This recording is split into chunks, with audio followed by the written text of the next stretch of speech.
আম্মা, ও আম্মা,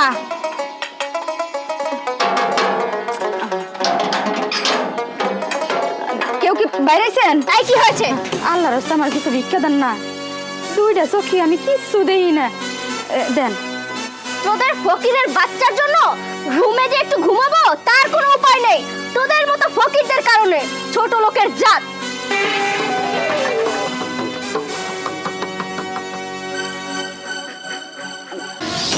ভিক্ষাটা কি দিতেছেন আম্মা?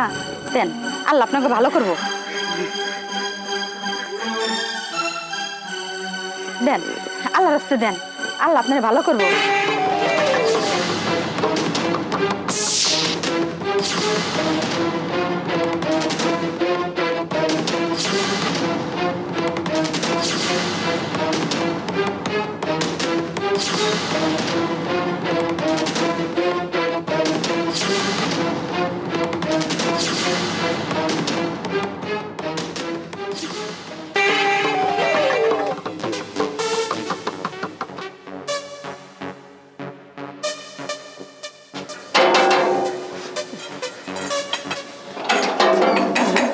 কে?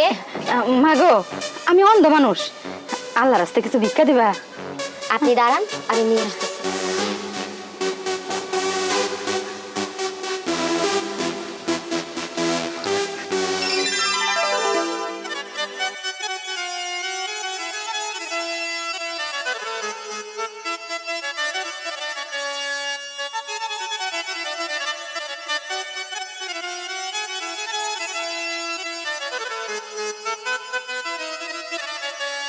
কোথায় গেল? ভিক্ষা নিয়ে আসলাম আর ভিক্ষুকই নেই। কি খবর? খবর ভালো না। কেন? তুমি যে বড়টা যাচাই করতে পাঠাইছো, বড়টা বেশি সুবিধার না। কি করছে জানো? কি করছে? টাকাগুলো চুরি করে নিয়ে নিচ্ছে। আচ্ছা আচ্ছা, তো ছোটটার টাকা দেখেনি? আরে ছোটটা তো মাশাল্লাহ, ও তো টাকাটা দেখলো, কিন্তু টাকার দিকে ফিরেও চাইলো না, উল্টা আমার জন্য আরো ভিক্ষা আনতে গেল। এই সুযোগে তো চলে এলাম। আচ্ছা আচ্ছা, সূর্য, সূর্য। হ্যাঁ বাবা। দেখ, তুই যাকে পছন্দ করিস সে তো আমাদের যোগ্য না। ছোটটা অনেক ভালো, বুঝতে পারছিস? হ বাবা, বড়টারে দেখে সুবিধার মনে হইলো না। দেখ বাবা সূর্য, তুই বড়টাকে পছন্দ করিস, আসলে চোখের দেখাই সবকিছু না। আসলে বড়টা অতটা ভালো না, কিন্তু ছোটটা মাশাআল্লাহ অনেক ভালো। বাবা, উর্মির মতো মেয়ে এমন কাজ করতে পারে এটা আমার বিশ্বাস হয় না। হ বাবা, আমি নিজে ওই বাড়িতে অন্ধ সাইজা গেছি, কিন্তু এটা যা টাকা ছিল সবগুলো ওই মায়ের নিয়ে নিচ্ছে। কিন্তু ছোট মেয়েটা যে দেখাও না দেখার বান করে আমার জন্য ভিক্ষা আনতে গেছে। বিশ্বাস হচ্ছে না তো? ঠিক আছে চল, তোকে প্রমাণ দিচ্ছি, নিজের চোখেই দেখতে পাবি। চলো।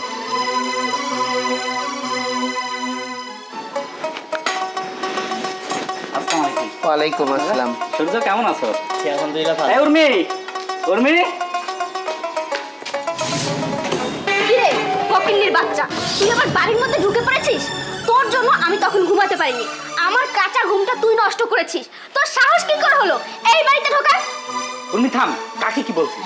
এই ভাইয়া তুমি চুপ করো তো, এই ফকিন্নির বাচ্চাদেরকে লাই দিবে না, ওর জন্য তুমি জানো আমার ঘুমটা নষ্ট হয়েছে। বাহ উর্মি বাহ, এই তোমার আসল রূপ, এই তোমার আসল চেহারা। ছি ছি ছি ছি, এইসব জেনে আমি তোমাকে কখনো। শোনো, তুমি কাকে ফকির বাচ্চা বলছো? তুমি জানো নি কে? তার মানে তোমার বাড়িতে ফকির আসলে তুমি এমন আচরণ করো? আজকে আমার মা ফকির বেশি এসেছিল তোমাকে পরীক্ষা করার জন্য, তার সাথে তুমি যে আচরণ করেছো, তুমি তো আমাদের বাড়ির বউ হয়তো দূরের কথা, আমাদের বাড়ির চাকরানি হওয়ার যোগ্যতাও রাখো না। আরে তোমাদের বাড়িতে আমার মা আসছে ফকির বেশে তোমাকে পরীক্ষা করার জন্য, আর তুমি তাকে বিক্ষেপ তো দূরের কথা, তার প্লেট থেকে 3000 টাকা চুরি করে নিয়েছো। আর যে মেয়ে কিনা সামান্য ফকিরের টাকা চুরি করতে পারে, সে মেয়ে আমাদের বাড়ির বউ হবে? আমাদের বাড়িতে কোটি কোটি টাকা পড়ে থাকে, সে সেই লোক সামলাবে কি করে যে কিনা ফকিরের 3000 টাকার লোক সামলাতে পারেনি? ছি ছি ছি, আমার বাবা ঠিকই বলেছে, তুমি আসলে আমাদের বাড়ির বউ হওয়ার যোগ্য না। আমি ভুল করেছিলাম। আসলে সত্যি কথা কি জানো, মানুষের বাইরের রূপটা দেখে না ভিতরের মানুষটা কখনো চেনা যায় না। বাবা তুমি ঠিকই বলেছো, এই মেয়ে আমাদের বাড়ি বউ হওয়ার যোগ্যতা রাখে না। চলো। দাঁড়া সূর্য, বাবার আসেন, তোমাকে একটা কথা বলি। তুমি যদি কিছু না মনে করো তো তোমার ছোট বোনটাকে আমাদের খুব ভালো লেগেছে। সুন্দর লক্ষ্মী প্রতিমার মতো রূপ, এই নিয়ে আমার বাড়ির দরকার। বাবা, আমি উর্মির ছোট বোনের সঙ্গে তোর বিয়ের চিন্তা ভাবনা করেছি, তোর মাও পছন্দ করেছে। আসলে আঙ্কেল, আমি উর্মির ব্যবহারের জন্য খুবই লজ্জিত। এখন কি করব বলুন, দুইটাই বোন আমার, বাবা মাহারা, আর বড় বোনকে রেখে ছোট বোনের বিয়ে কীভাবে দিই? ভাই হয়ে এটা আমি পারবো না, প্লিজ আঙ্কেল। হ্যাঁ বাবা, তুমি ঠিকই বলেছ, বড় বোনের বিয়ে ছাড়া ছোট বোনের বিয়ে কি করে হয়। কিন্তু বাবা, আমি ততদিন ওয়েট করব। তোমার বড় বোনের বিয়ে দেওয়ার পরেই আমি তোমার ছোট বোনকে আমার ঘরের পুত্রবধূ করে নেব। ওকে আমাদের খুব পছন্দ হয়েছে, ওকে আমার পুত্রবধূ হিসেবে চাই চাই। ঠিক আছে আঙ্কেল, আপনি আমার বাবার বয়সী, আপনি যেমনটা বলবেন, যেটা ভালো মনে করেন তেমনই হবে।